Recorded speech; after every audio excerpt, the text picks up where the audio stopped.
चलिए आज की इस वीडियो में मैं आप लोगों को पढ़ाने वाला हूँ रेगुलर फॉल्सी मेथड। पिछली वीडियो में आप लोगों को पढ़ाया था न्यूटन रैप्सन मेथड।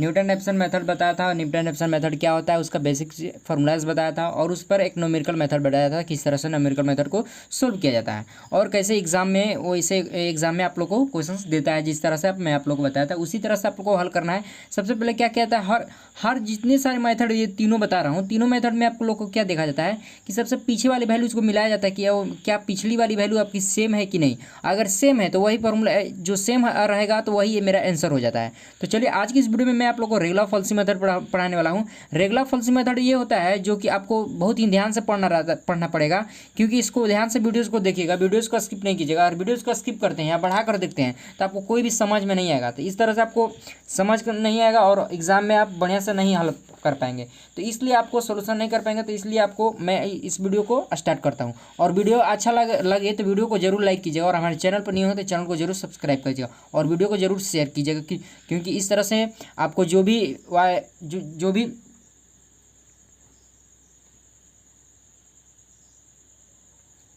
जिसको भी पढ़ना।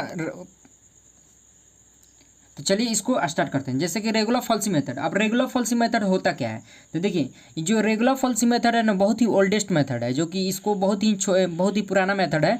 जैसे कि न्यूटन रैप्सन मेथड और ये जो फॉल्सी मेथड आपको पिछली वीडियो में एक बढ़ाया था बाइसेक्शन मेथड। तो ये दोनों फार्मूला से ये सबसे बहुत ही पुराना मेथड है, इसको ओल्डेस्ट मेथड कहा जाता है। और इसको फाइंड करने के लिए अप्रोक्सीमेशन न्यूमेरिकल मेथड के द्वारा हम फाइंड करते हैं किसी भी वैल्यू को, और रियल रूट को वैल्यू फाइंड किया जाता है। इसमें क्या कहता है, रियल रूट वैल्यू फाइंड किया जाता है। उसमें भी हम लोग क्या करते हैं, रियल रूट वैल्यू फाइंड करते थे, तो इसमें भी रियल रूट फाइंड करेंगे। बट क्या है, ये ओल्डेस्ट फॉर्म है, क्या है मेरा ओल्डेस्ट मेथड है, ओल्डेस्ट मेथड है। सबसे पहले नंबर 1 में क्या है, तो ओल्डेस्ट मेथड है। और इसमें किस तरह से वैल्यू को अप्रोक्सीमेट इक्वेशन को किस तरह से, जैसे मान लीजिए कोई इक्वेशन दिया हुआ है, जैसे fx = 0 दिया हुआ है, इस तरह से वैल्यू अगर दिया रहता है तो उसमें लेट किया जाता है। क्या लेट किया जाता है, x1 और x2। जो x1 और x2 होता है जो फंक्शन, तो x1 x2 यानी कि फंक्शन f(x1) और फंक्शन x2 का वैल्यू क्या होता है, ये दोनों का जो वैल्यू आता है इसका अपोजिट साइन होता है, अपोजिट साइन होता है। यानी कि मतलब x1 का वैल्यू क्या हो जाएगा, मेरा निगेटिव में होगा, कभी भी होगा तो क्या निगेटिव में रहना चाहिए। और x2 का वैल्यू क्या होगा, मेरा पॉजिटिव में होना चाहिए। अब यहाँ पर x1 x2 का मतलब यही नहीं कि x1 x2 ही होगा, यहाँ पर x2 भी हो सकता है, x3 भी हो सकता है, ठीक है। यानी कि आपके अनुसार ये, जैसे कि अगर मैं कोई लेट किया हूँ x1 x2, यानी कि x1 का वैल्यू कोई भी मान रख सकता हूँ, 0 1 2 3 4 5, x2 का मान या x1 का मान जो भी मान आए, और जिस वैल्यू पे लाई करता है यानी कि रूट वैल्यू लाई करता है, तभी वो मान क्या अपोजिट साइन होते हैं। और जो फंक्शन f(x1) और x2 होंगे, जो क्या होंगे, फंक्शन x1 और x2, फंक्शन x2 क्या होंगे, ग्रेटर देन होगा 0, यानी कि 0 से क्या होंगे, छोटा ही होंगे, ठीक है। x1 और x2 का वैल्यू क्या होगा, 0 से क्या होगा, बड़ा नहीं हो सकता है, 0 से बड़ा नहीं होगा, छोटा ही होगा, ठीक है। ये मेथड किस तरह से, ये किस पर बेस्ड है, ये आपको एक स्मॉल पोजीशन पर बेस्ड होता है। जैसे कि मान लीजिए कोई एक कर्व यहाँ पर बना कर दिखाता हूँ, जिससे ये कर्व पर होता है, आपको इसको ध्यान से पढ़ना है। इसको ये है मेरा, ये आपका बना दिए, ये x एक्सिस हो जाता है, ये y होता है। तो जैसे कि मान लीजिए कोई x1 का वैल्यू यहाँ पर x1 का वैल्यू लाई कर रहा है और यहाँ पर x2 का वैल्यू लाई कर रहा है, ठीक है। x1 x2 का वैल्यू लाई कर रहा है और जस्ट इसके बीच में यहाँ पर x3 वैल्यू लाई कर रहा है, ठीक है। और x3 का वैल्यू मेरा निगेटिव आ रहा है, ठीक है, यहाँ पर निगेटिव आ रहा है। अगर मान x2 में है तो निगेटिव आ रहा है, और यहाँ पर ये आ रहा है। और इसका वैल्यू अब x1 में यहाँ पर मेरा b आ रहा है, b प्लस हो जाएगा पॉइंट। अब यहाँ से इसको ऐसे खींच देते हैं और क्या होगा, तो ये किस तरह से कर्व बनेगा, यहाँ पर x2 का वैल्यू, यहाँ पर मेरा x1 का वैल्यू क्या होगा, यहाँ पर x2 का वैल्यू, यहाँ पर मेरा आ रहा है ये x2 का वैल्यू भी मेरा माइनस में आ रहा है। अगर x2 का वैल्यू रखते हैं तो माइनस में आ रहा है, तो इसको क्या करेंगे, ये इसको डायरेक्टली लाइन तक इसको खींच लेंगे। और किस तरह से ये जाएगा, यहाँ से इस तरह से ऐसे जाएगा, और यहाँ पर ये किस वैल्यू पर लाई करेगा, डी वैल्यू। तो यहाँ पर एक डी वैल्यू ले लेते हैं, या कुछ भी वैल्यू, ए, यहाँ पर ए मान लिया, यहाँ पर ये हो गया, यहाँ पर सी हो गया, और यहाँ पर ये हो गया, चलिए बी हो गया। तो ये बी सी मेरा हो गया, एक लाइन हो गया।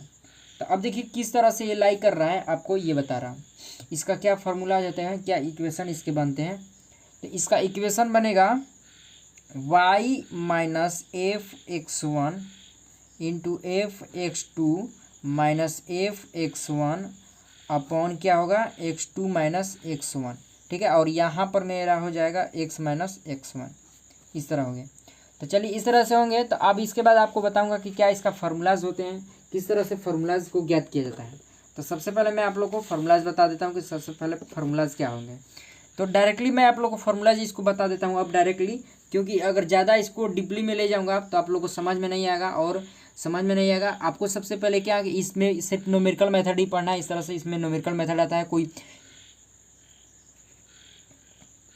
कोई आपको डिफिनेशन पूछता नहीं है इसमें। तो चलिए डायरेक्टली हम इसको एक सॉल्यूशन के थ्रू यानी यहाँ पर एक फार्मूलाज लिख देता हूँ। तब फार्मूला इसका क्या होगा मेरा, यहाँ पर डायरेक्टली फार्मूलाज लिखता हूँ। तो यहाँ पर हो जाएगा यहाँ पर आपका x1 बराबर, ठीक है, x1 इक्वल होता है f x two minus f x one upon x two minus x one equal x three minus x one, ठीक है। ये मेरा फार्मूलाज होता है, ठीक है। तो ये क्या होगा, ये हो गया। तो अब इसके बाद क्या करेंगे, एक्स थ्री ये है तो एक्स थ्री को इधर लाएंगे, एक्स थ्री को ये करेंगे तो क्या करूँगा यहाँ पर एक्स थ्री को करेंगे तो x two minus x one upon function x two minus f x one into f x one होता है। ये मेरा फार्मूलाज हो गया, ठीक है। अब चलिए इस फार्मूलाज पर मैं आप लोग को एक क्वेश्चंस बताता हूँ किस तरह से आपका क्वेश्चंस बनेगा। देख लीजिए ये है, अभी किस पर क्वेश्चंस, इस तरह से क्वेश्चंस आप लोग को कैसे बनाना है आप लोग को बताऊंगा। चलिए देखिए ये क्वेश्चंस लिखे हैं, कोई एक फंक्शन दिया हुआ है, ठीक है। डायरेक्टली मैं क्वेश्चंस लिख लिया हूँ, नहीं लिखा हूँ यहाँ पर, क्या क्या डायरेक्टली एक फंक्शन लिख लिया हूँ जो फंक्शन दिया होता है। देखिए ये फंक्शन जो मेरा दिया हुआ है ये, अब इसके बाद इस पर क्या कर रहा है कि हमको रेगुलर फॉल्सी मेथड के द्वारा इसका रियल रूट वैल्यूज हमको फाइंड कीजिए। किसके द्वारा, रेगुलर फॉल्सी मेथड के द्वारा। तो चलिए इसको फाइंड करते हैं। तो सबसे पहले हम लोग क्या करते हैं, इसका रियल रूट वैल्यू ज्ञात करते हैं, किस बिटवीन पर किस लाइन पर ये लाई कर रहा है। तो सबसे पहले क्या करेंगे, ये एक वन लेंगे। तो वन अगर लेंगे तो वन का क्यू माइनस नाइन गुने वन प्लस वन, तो इसका क्या हो जाएगा -7 आ जाएगा, ठीक है, माइनस निगेटिव आ जाएगा। F2 का वैल्यू रखेंगे तो 2 का क्यू माइनस 9 गुने 2 प्लस 1, तो क्या हो जाएगा -9 आ जाएगा, मैंने निगेटिव आ जा रहा है। फिर क्या करूँगा, F3 का वैल्यू रखूँगा। तो F3 का वैल्यू रखने के लिए 27 माइनस 27 प्लस 1 आ रहा है, तो क्या आ जा रहा है 1 आ जा रहा है, यानी कि प्लस पॉजिटिव आ रहा है। तो ये किस पर लाई करेगा, 2 और 3 पर लाई करेगा, ठीक है, 2 और 3 पर लाई कर रहा है, ठीक है। तो यानी कि x1 का वैल्यू क्या आ जाएगा, यहाँ पर x1 का वैल्यू 2 आ जा रहा है और x2 का वैल्यू क्या आ जा रहा है, x3 आ जा रहा है। और एफ एक्स टू का वैल्यू हमको क्या पता है, एफ एक्स टू का वैल्यू यानी कि एफ एक्स वन का वैल्यू क्या है मेरा पता है, एफ एक्स वन का वैल्यू है -9 और एफ एक्स टू का वैल्यू क्या पता है मेरा, एफ एक्स टू यानी कि 3 का वैल्यू पता है 1 है। चलिए ये पता हो गया आपको। अब सबसे पहले x1 का वैल्यू हम लोग को पता है क्या, सबसे पहले अब ये पता है तो हम लोग को क्या करेंगे इसके बाद, चलिए इसके बाद हम लोग अब क्या करते हैं, इसको सोल्व करते हैं। तो सोल्व करने के लिए आपको क्या करना है, आपको रेगुलर फॉल्सी मेथड में क्या किया जाता है ये बताता हूँ। सबसे पहले तो हम लोग को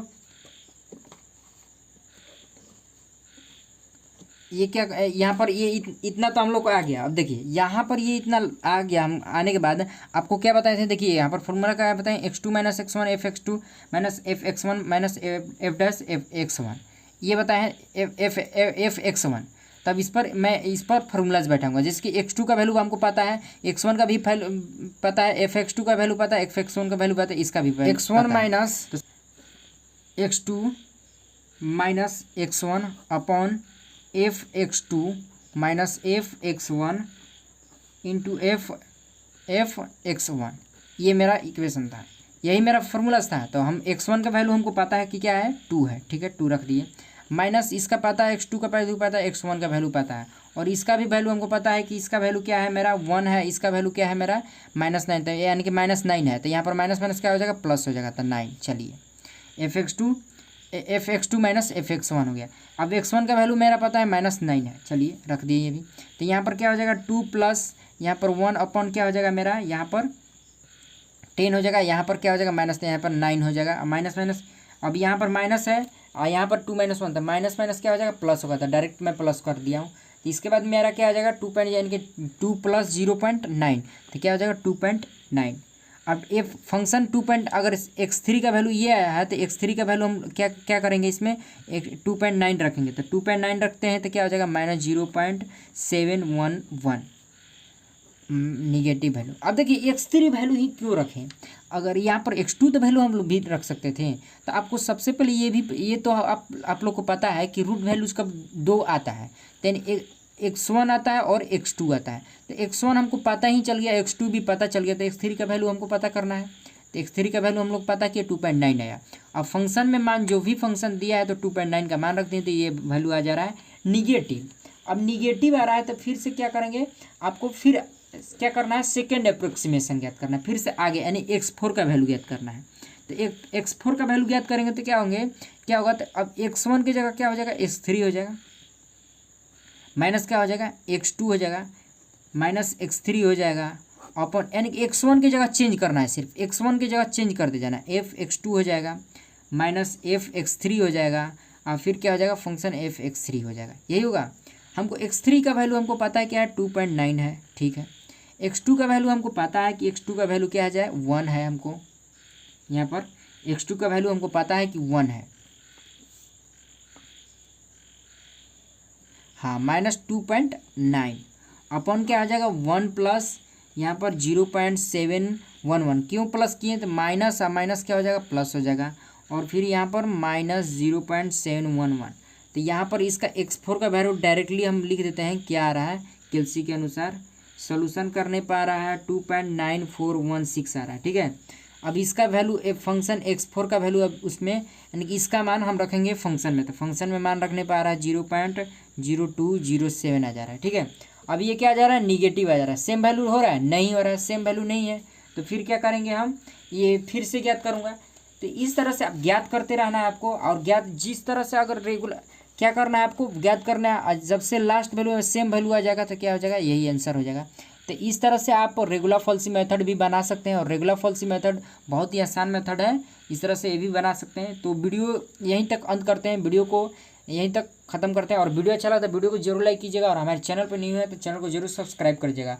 और आगे की वीडियो में आप लोग को बताऊँगा डिफरेंशियल और जो है फाइनाइट डिफरेंशियर वो बताऊँगा। देख सकते हैं, मैं बुक में देख ले रहा हूँ, बुक में आपको पढ़ना है फाइनाइट डिफरेंशिएशन पढ़ना है, रेशनल बिटवीन ऑपरेटर पढ़ना है। तो आपको फाइनाइट डिफरेंशिएशन और रेशनल बिटवीन ऑपरेशन ये भी बता दूंगा, इंटरपोल न्यूटन रैप्सन फॉरवर्ड और बैकवर्ड ये भी बता दूंगा।